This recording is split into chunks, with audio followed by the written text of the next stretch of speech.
Gracias, hermano Jairo. Voy a invitar a los remanentes a que pasen a su escuela dominical.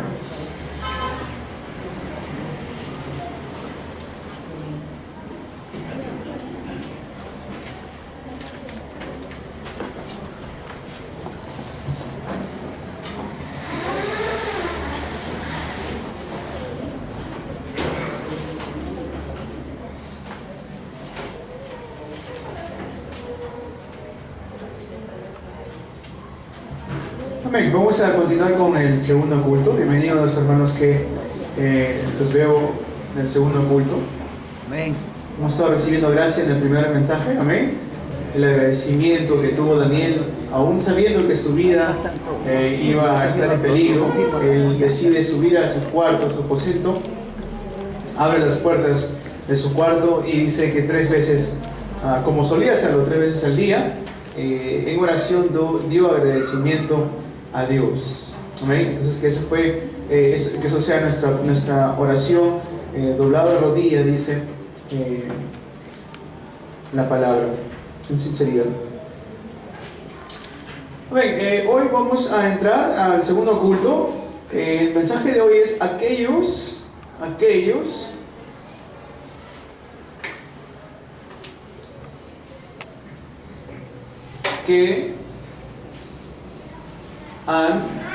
que han sido preparados para el segundo movimiento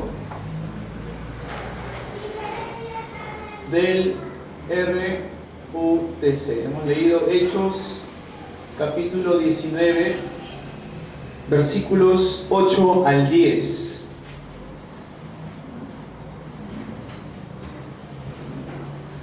Aquellos que han sido preparados para el segundo movimiento del RUTC. ¿Qué es el RUTC? Son las abreviaciones en inglés. Quiere decir Centro de Entrenamiento para la Unidad de Remanentes. Centro de Entrenamiento para la Unidad de Remanentes, ¿sí? Es el RUTC. Es lo que hemos estado aprendiendo y voy a desarrollar un poco más.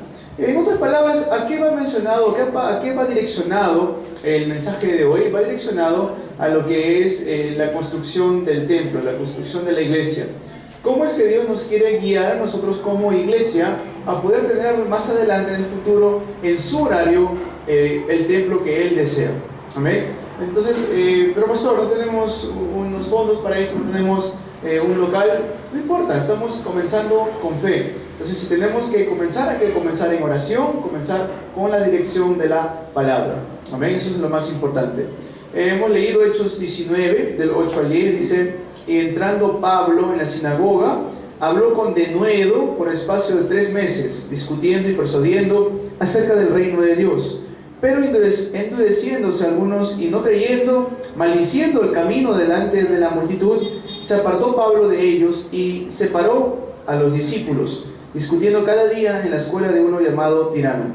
Así continuó por espacio de 2 años, de manera que todos los que habitaban en Asia, judíos y griegos, oyeron la palabra del Señor.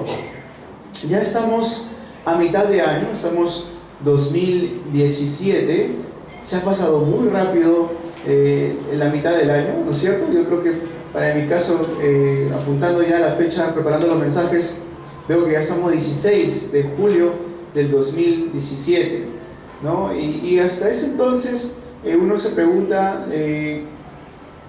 ¿qué tan grande bendición he recibido al conocer a Cristo? Amén. ¿Qué tanto cambio se está levantando en mi vida por conocer a Cristo? ¿No? Donde hace algunos años atrás vean sus propias vidas, dónde estaban, cómo estaban antes, y vean ahora dónde Dios los tiene, ¿no? El cambio que Dios está haciendo en sus propias vidas. Entonces hay mucho de qué estar agradecido, como decía el primer mensaje, el agradecimiento. ¿Okay? Pero tenemos que también entender por qué Dios me ha dejado vivir hasta ahora, ¿sí? ¿Por qué Dios me ha dejado vivir o por qué Dios permite que yo esté vivo hasta el día de hoy? Siempre hay que hacernos estas preguntas. Hay que preguntarnos, ¿por qué, Señor, Dios, ¿por qué tú me estás dejando, me estás permitiendo todavía vivir hasta el día de hoy? Es más, cuando vamos a construir la iglesia, tenemos que preguntarnos, Señor, ¿cuándo vas a permitir esto? En oración todo esto, como vimos en el primer mensaje. Y también entender que esto nunca va a ser a nuestro horario, siempre va a ser el horario de Dios. Entonces, si la iglesia descansa en el horario de Dios, si nuestra vida descansa en el horario de Dios, ¿qué significa esto? Que no hay espacio para afán, no hay espacio para poder preocuparnos. ¿Por qué? Porque no es mi horario, no es nuestro horario, es el horario perfecto de Dios. ¿Amén? Entendiendo que es el horario perfecto de Dios, tenemos que nosotros seguir la palabra de Dios. Algo que estoy tratando de inculcar a los creyentes en mi vida personal también es que nosotros como pueblo de Dios tenemos que seguir el horario de Dios y aferrarnos a la palabra de Dios. Por ejemplo, la semana pasada fue la devoción, ¿cierto? Y aquellos que van a recibir la verdadera bendición. Fue Salmos 1 del 1 al 6 y fue Ageo 2 del 1 al 9. Esa fue la palabra, la corriente. Esta semana están saliendo dos títulos. El primer mensaje, agradecimiento. Agradecimiento, ¿no es cierto? ¿Cuál fue el texto principal de hoy? Daniel 6, 10. Amén. Eso fue el texto de hoy. Daniel 6, 10 y el agradecimiento. Entonces, esa es la palabra la cual la iglesia tiene que aferrarse durante la semana. Y también el segundo mensaje, aquellos que han sido preparados para el segundo movimiento del RUTC. Y tenemos el texto que es Hechos 19, del 8 al 10. Eso, simplemente yo acordarme del capítulo, acordarme del texto de la lectura, acordarme del título del mensaje, es que yo me estoy aferrando a la palabra de Dios. Ustedes se preguntarán, ¿pero qué significa eso? ¿Por qué el pastor constantemente está enfatizando eso? Tienen que hacerlo. Cuando lo empiezan a hacer, ustedes van a darse cuenta, por eso me decía el pastor que nos aferremos a la palabra del domingo. ¿Por qué? Porque me estoy dando cuenta que el agradecimiento lo estoy viendo en el campo de mi vida. Aquellos que han sido preparados para el segundo movimiento del RUTC, estoy viendo a aquellas personas, los discípulos, en el campo. Estoy dando cuenta que el cumplimiento de la palabra de Dios se está dando en mi propio campo.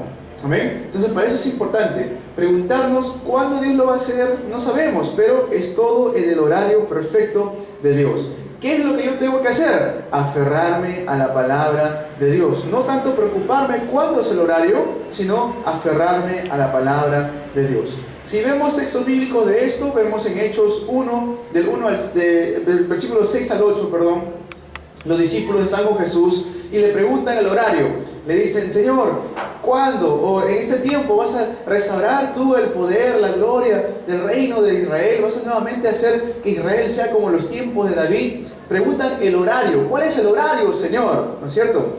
Pero ahí, ¿qué le dice Dios? No les toca a ustedes saber las sazones que estaban en la sola potestad de mi Padre. ¿Qué le dice en el versículo 8? Pero recibiréis poder cuando haya venido sobre vosotros el Espíritu Santo. Me seréis testigos en Jerusalén, en toda Judea, en Samaria y hasta lo último de la tierra. Amén. Entonces, esa manera de ver. La pregunta puede estar, pero no es mi horario, es el horario de Dios. Y lo que tenemos que hacer es aferrarnos a la palabra de Dios. Porque ahí está todo. Cuando dicen amén a esto. Amén. Vamos a ver el desarrollo.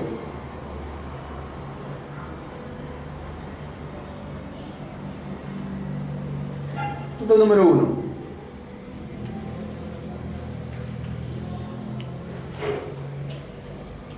La familia unánime. ¿Quién es la familia unánime? Nosotros, la iglesia unánime en Cristo. Amén. Amén. ¿Por qué es esto? Nos preguntaremos, ¿cuándo es el horario? ¿Cuándo es el horario? Señor, ¿cuándo es el horario para que nosotros tengamos el templo para poder darte el culto? ¿Cuándo es el horario?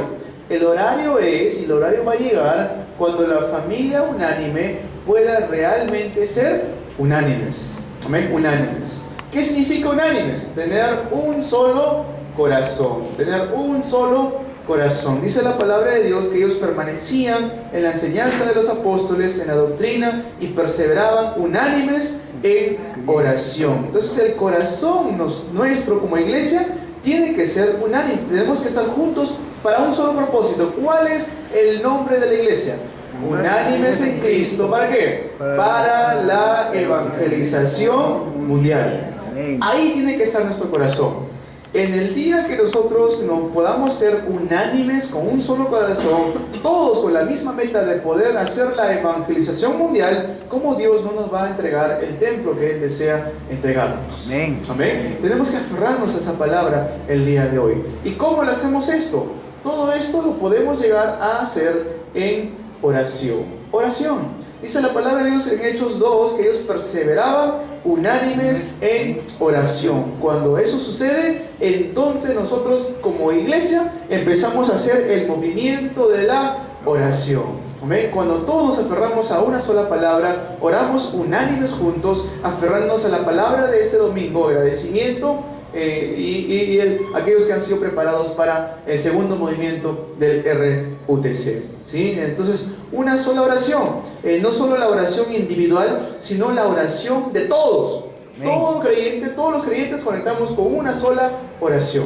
¿Cuánta fuerza podremos recibir dentro de eso como hijos e hijas de Dios? ¿Cuántos dicen amén a esto? ¿Sí? Entonces, cuando la iglesia unánimes, cuando la familia unánimes pueda tener un solo corazón, es decir, todos con el corazón puesto para la dirección de la evangelización mundial, y en eso tener una sola oración, ganar fuerzas en eso, tener una sola oración. Y no solamente eso, en oración también podemos nosotros empezar la verdadera devoción.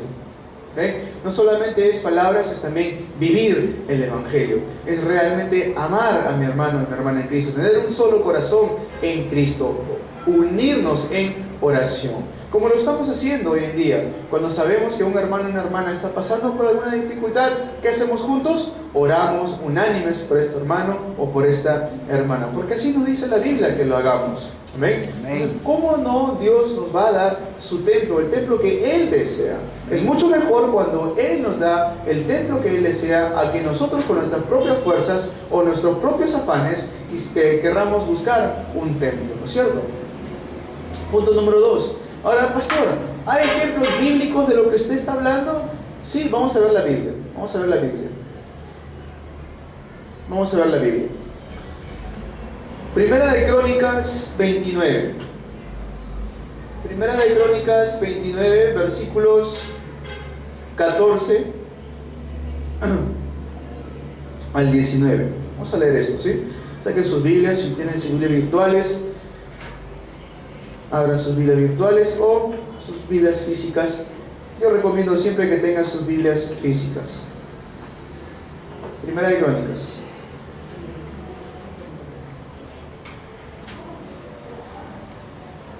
El último capítulo de Crónicas es el capítulo 29. Primera de Crónicas 29.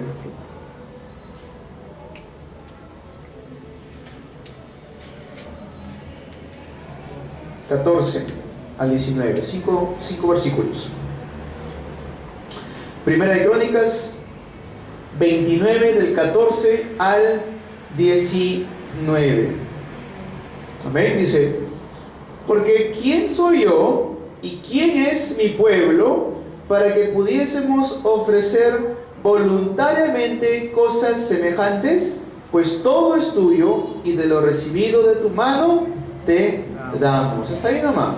Dice que ellos lo daban todo como voluntariamente. Ese es el corazón, voluntariamente. Otro es que David y todo el pueblo tenía en su mente: si a quién somos nosotros para darte a ti voluntariamente lo que de ti hemos recibido, porque todo es tuyo, dice ahí. Siguiente versículo: porque nosotros, extranjeros y advenedizos, somos delante de ti, como todos nuestros padres, y nuestros días sobre la tierra, cual sombra que no dura. Oh Jehová, Dios nuestro, toda esta abundancia que hemos preparado para edificar casa a tu santo nombre, de tu mano es, y todo es tuyo. Todo lo que ellos habían reunido para levantar el templo, para hacer la preparación del templo, ellos no decían, yo con mi trabajo, con mi sudor, estoy dando para poder levantar la iglesia. Qué pena, ¿no? Qué pena que he trabajado tan duro para poder gastarlo en la iglesia. No decían eso. ¿Qué reconocía David ahí con todo el pueblo? Que todo lo que habían dado, y habían dado, dice, a tal punto que le dijeron al pueblo, de no de más, porque ya hay más de suficiente. Habían dado tanto, y ellos reconocieron esto diciendo que todo lo que hemos recaudado es todo lo que Dios nos ha dado a nosotros. ¿Amén? Dice ahí, versículo 17, yo sé, Dios mío, que tú escudriñas los corazones y que la rectitud te agrada. Por eso yo, con rectitud de mi corazón, voluntariamente te he ofrecido todo esto. Y ahora he visto con alegría que tu pueblo reunido aquí ahora ha dado para ti espontáneamente. Jehová, Dios de Abraham, de Isaac y de Israel, nuestros padres, conserva perpetuamente esta voluntad del corazón de tu pueblo y encamina su corazón a ti. Asimismo, da a mi hijo Salomón corazón perfecto para que guarde tus mandamientos, tus testimonios y tus estatutos, y para que haga todas las cosas y te edifique la casa para la cual yo he hecho preparativos. Voluntariamente, no solamente David, sino todos los hijos de Israel, hasta los hijos, los pequeños, también estaban ellos ahí dando para la construcción del templo. ¿Qué dice ahí?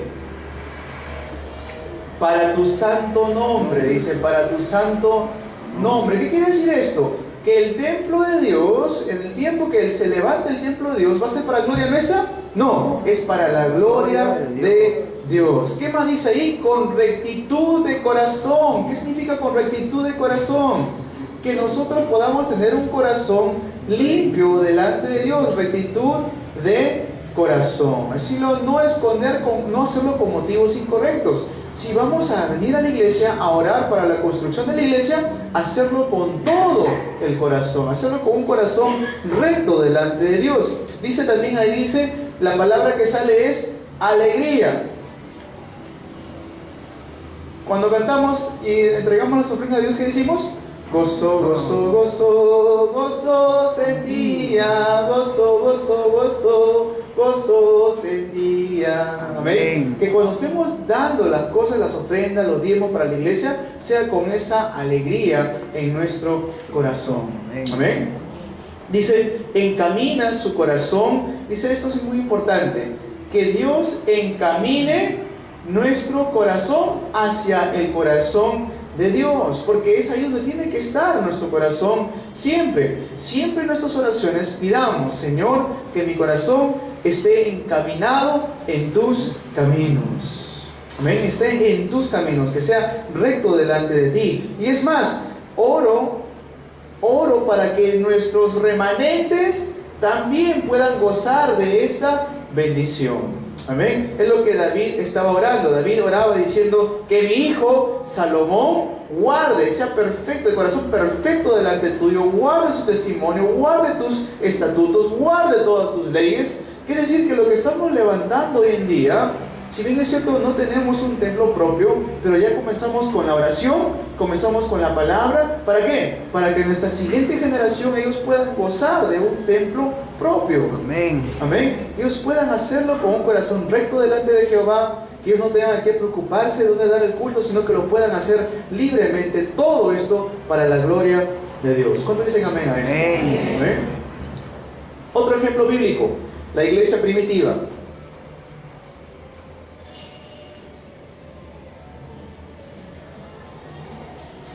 La iglesia primitiva. En Hechos 1.14 dice que ellos, Hechos 1.14 dice que ellos perseveraban unánimes en oración. Vamos a leer Hechos 1.14. Dice: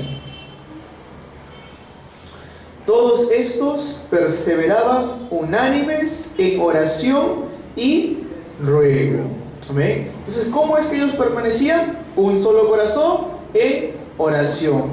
Permanecían, perseveraban unánimes en oración. Ahora, ¿con qué oraban? ¿Con qué oraban? Con el pacto de Hechos 1:1, 1:3 y 1:8. Es decir, solo Cristo, el reino de Dios y el poder del Espíritu Santo. El pacto del Monte Calvario, el pacto del Monte Olivar y el aposento alto de Marcos. Nuevamente lo repito, ¿con qué contenido oraban? Oraban con solo Cristo, con el reino de Dios y con la promesa del poder del Espíritu Santo. Con el pacto del Monte Calvario consumado es, con el pacto del Monte Olivar donde Jesús les habla acerca del reino de Dios por 40 días, y con el pacto del aposento alto donde desciende el poder del Espíritu Santo sobre la iglesia primitiva.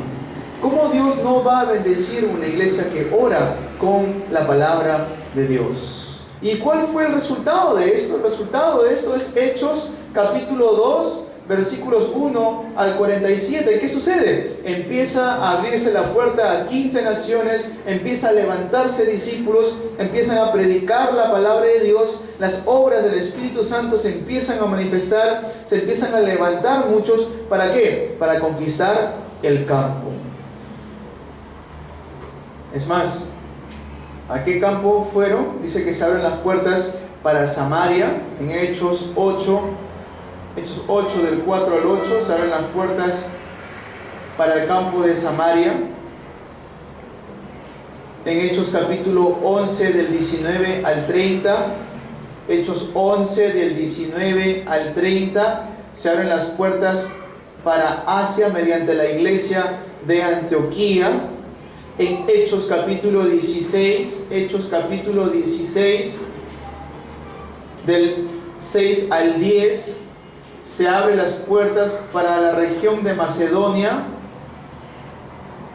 donde tienen la visión del hombre macedonio, y hasta el capítulo 19 de Hechos 19, 21, Pablo dice: me es necesario ver Roma también.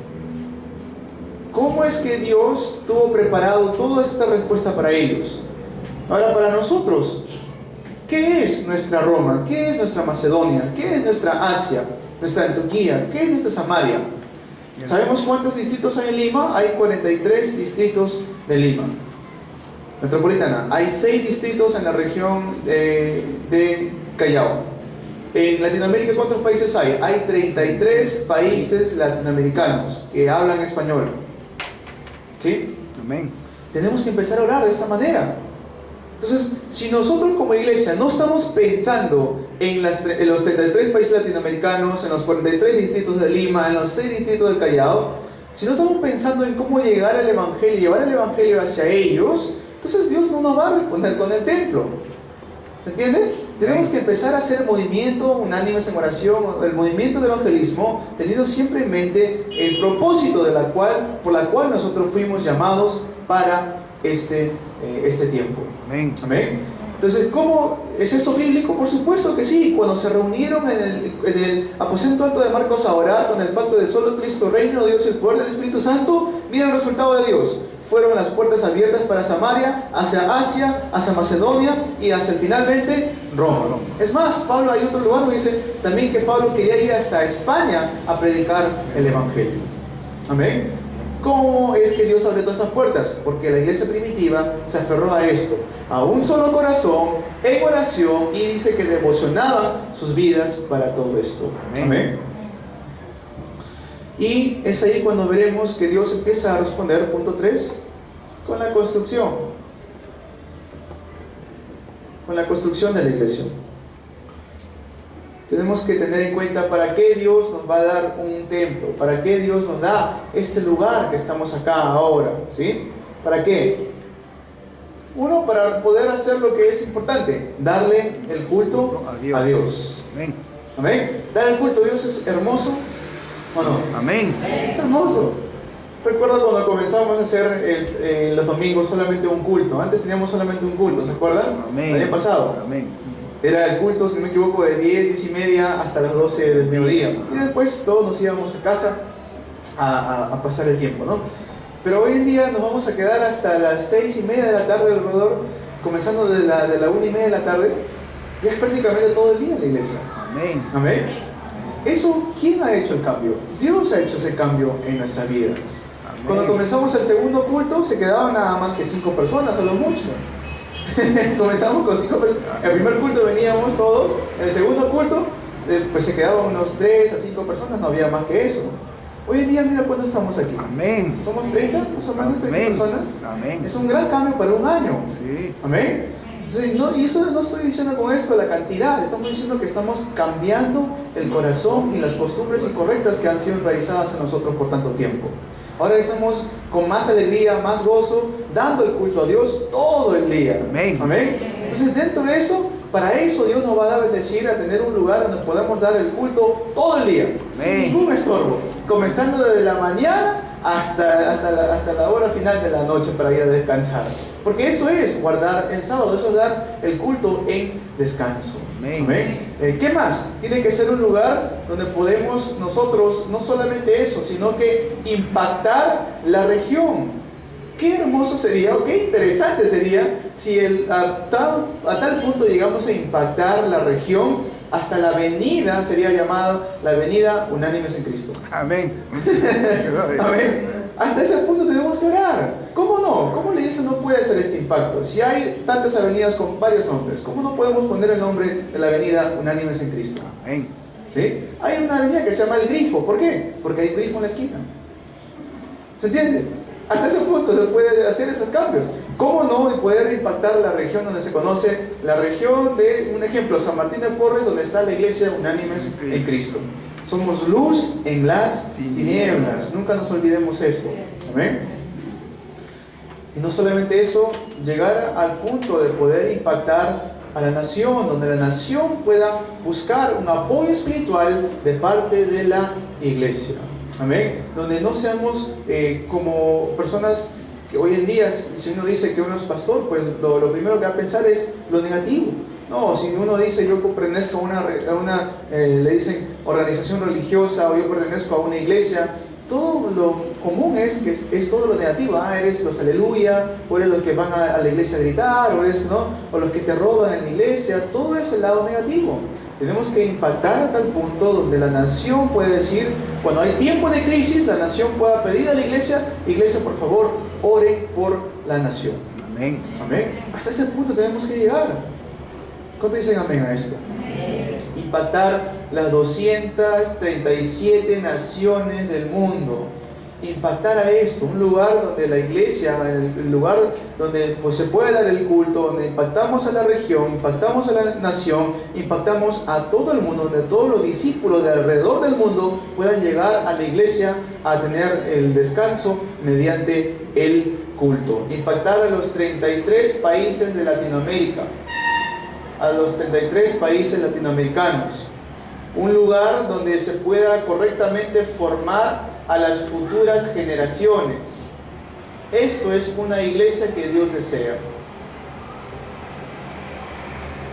Un lugar donde podamos nosotros no solamente traer a las personas, sino darles sanidad. Amén. Primeramente espiritual y también física. Amén. La gente hoy en día está pasando por muchas dificultades físicas a tal punto que nos debería traer hasta lágrimas a nuestros ojos. No solamente los no creyentes, hasta los creyentes también están pasando por dificultades físicas. Tenemos que ser una iglesia que pueda restaurar la vida, tanto espiritual, tanto físicamente, y también en el corazón de las personas. Amén. ¿Cómo lo hacemos esto? Mediante la palabra de Dios. Hebreos 4:12. La palabra de Dios es viva y eficaz. Una iglesia que no sea influenciada por la cultura, más bien que la iglesia sea quien influye a la cultura. No sea al revés, como hoy en día se ve, donde la iglesia es influenciada más por la cultura. Que sea al revés, que sea en la iglesia que va a dar una influencia positiva, espiritual, a la cultura.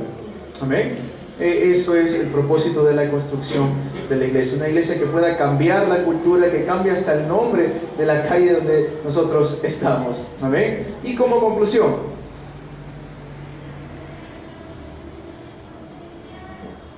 como conclusión, vemos hoy que Pablo hizo un movimiento, dice que discutía en la escuela de uno llamado Tirano. ¿Sí? ¿Por qué es importante esto, el movimiento de Tirano?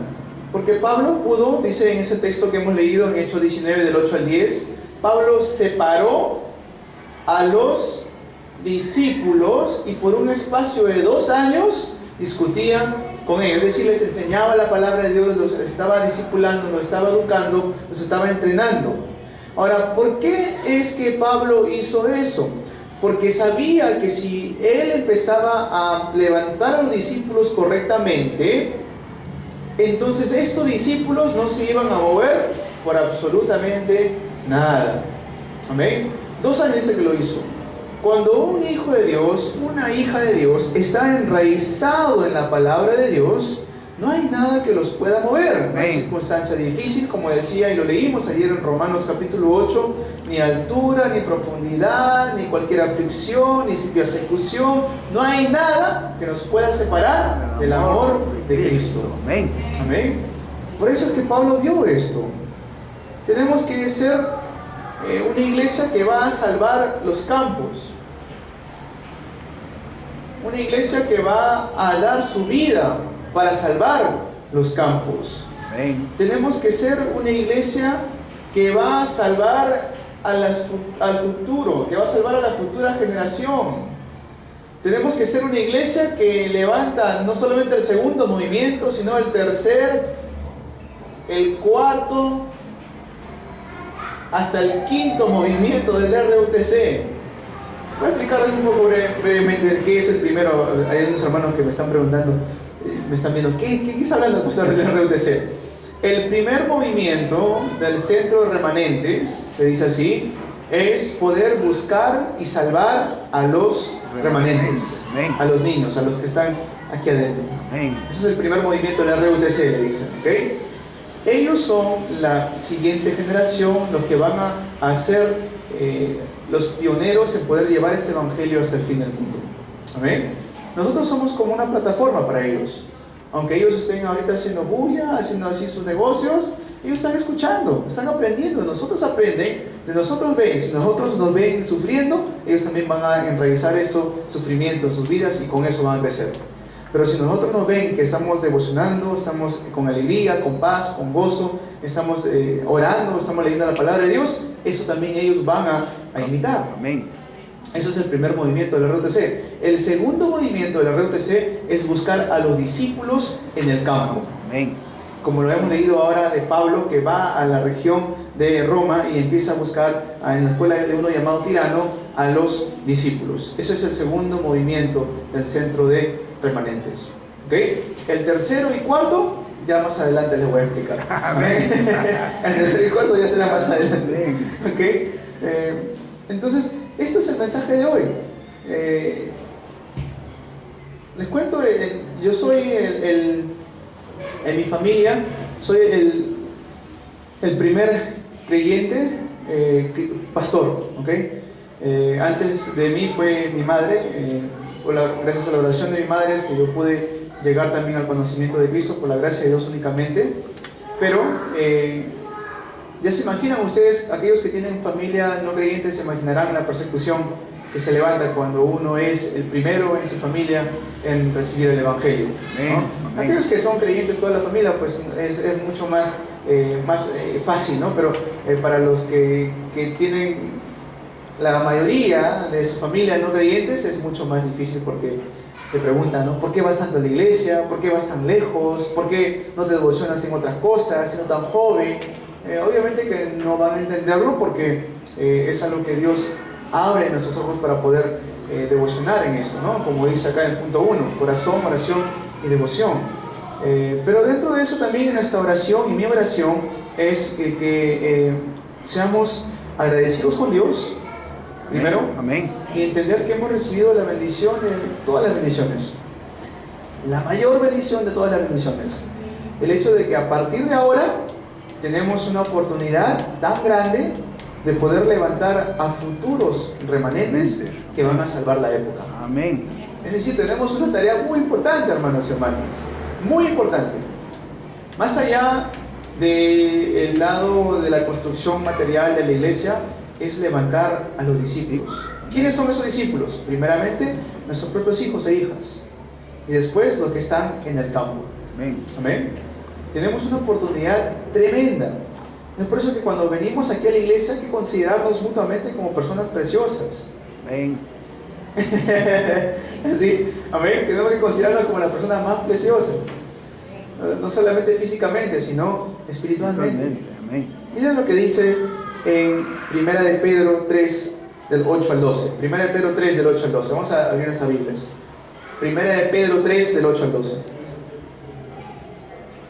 1 de Pedro 3, del 8 al 12.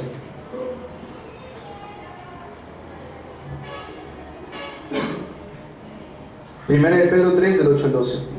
Amén.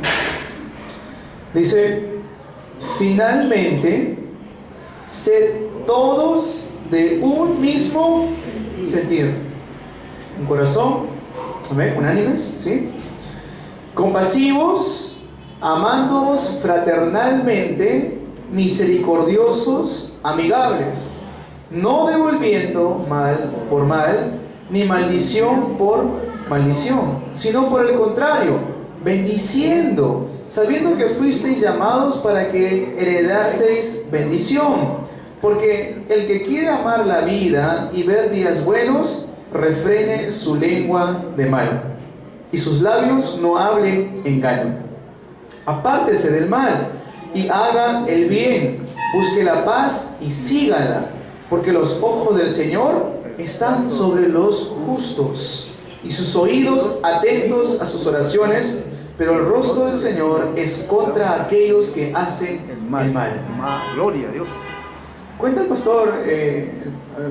pastor Lee, que cuando él un día estuvo dando el mensaje en su iglesia, entra el esposo de una diaconisa de la iglesia, muy molesto, ¿no? Y la levanta en pleno culto, ¿no? La levanta de su asiento y la empieza a sacar de la iglesia, y obviamente es durante el mensaje. Obviamente que el pastor, viendo esto, pues él también dejó el micrófono y bajó a ayudar a la diaconisa, ¿no? Porque la estaba empujando, la estaba agarrando, y los demás ancianos llegaron a apoyar a la diaconisa, ¿no? Porque fue una escena alborotante. Y le pregunta: ¿qué pasa, Señor? ¿Por qué está tan agresivo con la diaconisa? Ella no viene a darme agua, no viene ni siquiera a cocinar, y viene a cagar el culto todo el día los domingos, cuando yo tengo que estar descansando en casa y ella me tiene que estar atendiendo, ¿no? Empieza a renegar. Entonces, lo que tenemos que hacer en ese momento, como hizo el pastor, es pedir disculpas, perdón, ¿no? Perdón por causar esa molestia en su vida, Señor. Porque sí, porque si no entienden ellos las cosas espirituales, no podemos ponernos a discutir con ellos. Tenemos que pedir perdón, ser amigables, amables, buscar la paz en eso. Amén. Y después, la diaconisa, como vio el respaldo de la iglesia, se molestó también ella. Y dijo: oye, hijo del diablo, le dice a su esposo, ¿no? ¿Cómo te atreves a venir acá? Y empieza a discutir. Entonces el pastor la detuvo al pastor de la diaconisa y la jaló a un lado del pastor de la diaconisa y le dijo: tiene que tener usted mucho cuidado con lo que usted dice. Amén. Tiene que tener mucho cuidado. Si usted le dice hijo del diablo a su esposo, entonces ¿qué va a hacer su hijo? Su esposo, un hijo del diablo. Tiene que usted, en vez de maldecirlo, bendecir a su esposo. Amén. Ha venido el Hijo de Dios, el futuro Hijo de Dios aquí a la iglesia. Amén. Como decía el pastor también el día de ayer, el pastor Henry lo comentaba en las cartas, cuando sus hijos, su esposa le hace renegar, ahí viene aquel que me hace orar, ahí viene aquel que me hace aferrarme más a la palabra de Dios, ahí viene aquel que me hace doblar rodillas delante de Dios, ¿no? ¿Por qué? Porque dice la palabra de Dios, aquí lo que hemos leído, dice, no devolviendo mal por mal, ni maldición por maldición, sino por el contrario, bendiciendo. Si yo tengo una familia no creyente, aún no creyente todavía, un esposo, una esposa, un familiar, hay que bendecirlos. Amén. Bendecirlos. Amén. Esta palabra para mí fue tremenda. Para mí fue personalmente tremenda. Ha cambiado mucho la perspectiva a la cual tenemos comúnmente, ¿no? Entonces, cuando pensemos y veamos a un no creyente, cuando veamos a un un familiar que todavía es no creyente, en vez de maldecirlo hay que decirlo, ahí viene el futuro hijo de Dios. Amén. Hoy en día, ¿qué pasó con este esposo? Es un diácono de la iglesia. Amén. Se registró, se convirtió, se bautizó, es un diácono que sirve en la iglesia de allá en Corea. Bueno, él servía, ya falleció hace unos años atrás, ¿no? Pero esa fue la respuesta que recibió la diaconisa esta, ¿no? Entonces les oro y les bendigo en el nombre del Señor Jesucristo. Si tienen algún familiar no creyente todavía, que puedan ustedes bendecirlos. Amén. Bendecirlos con su pensamiento, con sus lenguas, con su boca, con sus labios, es decir, hablar palabras de bendición hacia ellos. Amén. Amén. Que podamos ser una iglesia que va a levantar discípulos, una iglesia unánime, una iglesia que se aferra a la palabra de Dios, una iglesia que construye, es decir, que levanta, pero no solamente para tener un templo, sino para poder hacer el cambio en todo el mundo, que podamos levantar discípulos que van a salvar el campo, el futuro, hasta la tercera, cuarta, quinta generación. Amén. Amén. Vamos a orar. Padre, bueno, te agradecemos por este mensaje tan hermoso que nos das el día de hoy, que podamos aferrarnos a esta palabra.